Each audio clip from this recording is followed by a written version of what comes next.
Hotspot is a brilliant feature. So what you can do with Hotspot, again, you can color in different colors, preference, again, if you've neurodiverse learners, how does this suit? So what you can do on this, you can actually add your information to it. So what I can do on this one, for example, I'll call this one AI ethics, just being the topic.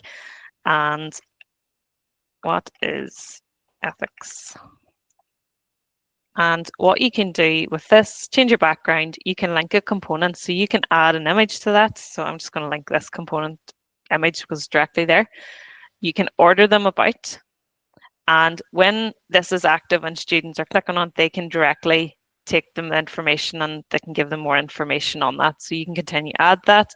You can add an image to it, so you can replace that, and you can add text to it. So Hotspot's great if, say, for example, you're in a science workshop and you have different components that maybe you want to, for health and safety, that you want to use that hotspot for. So it's a great feature where they can click on it and then get more information.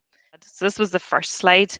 And if I click on this, you can see, so this was the hotspot that I had created. So on this hotspot, if I just click on that, I can see that I put in AI ethics. Now I did put a question.